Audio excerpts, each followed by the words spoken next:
So Saad, I had a friend who recently lost a job and he's finding it really difficult to make sense of what happened.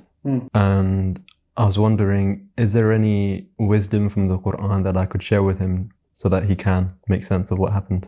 Yeah, actually it's reminding me of something that happens in Surah Al-Hadid when Allah talks about calamity.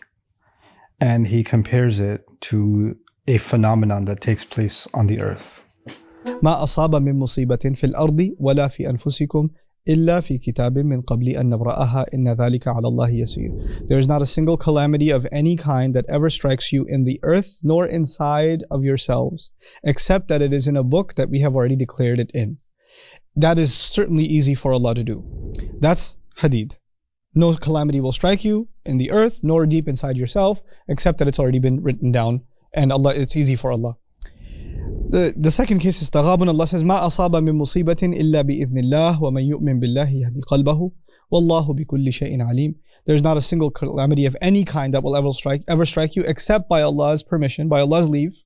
And whoever were to believe in Allah, Allah will guide their heart. And Allah is all knowledgeable about everything. So it's interesting that in the first case, when Allah says not a single calamity will strike you, He added not in the land and not deep inside yourselves. Not in the earth and not inside yourselves. He didn't do that for the case of Taghabun. In Taghabun he said, not any calamity at all will strike, except that it is by Allah's permission. So he didn't add that additional qualifier of in the land and inside of yourselves. This is part of the beauty of the Qur'an in its sensitivity to context. Surah Al-Hadid, which is the one actually I want to talk to you about more. By the way, Surah Al-Taghabun, 64th surah, where Allah did not add fil ardi wala fi anfusikum, not in the land, not inside yourselves. He didn't add that piece. Is actually more brief in its account of faith. Surah Al-Hadid is much more expansive. And the previous ayat, listen to this. اعلموا أنما الحياة الدنيا لعب ولهو وزينة وتفاخر بينكم. You had better know that worldly life amounts to nothing more than games and entertainment and beautification and showing off to one another. وَتَكَاثُرٌ فِي الْأَمْوَالِ وَالْأَوْلَادِ, and sharing this desire to have more and more when it comes to money and kids. كَمَثَلِ غَيْثٍ أَعْجَبَ الْكُفَّارَ نَبَاتُهُ, like perfect rain that the farmer who planted the seed is impressed with. ثُمَّ يَهِيجُ, then it matures. فَتَرَاهُ مُصْفَرًّا, and you'll see it turn yellow. ثُمَّ يَكُونُ حُطَامًا, then it'll turn into crust, it'll be completely destroyed. This entire parable, and then after that, not a single calamity will strike you in the earth nor inside of yourselves. Now appreciate the beauty of that.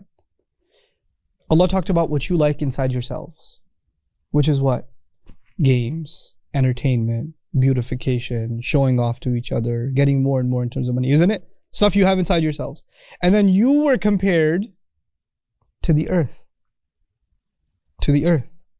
Like a seed that's planted in the earth, and rain comes and it comes out, and that elaborate picture that's being painted, part of the ayah is about the earth, and part of the ayah is about yourself.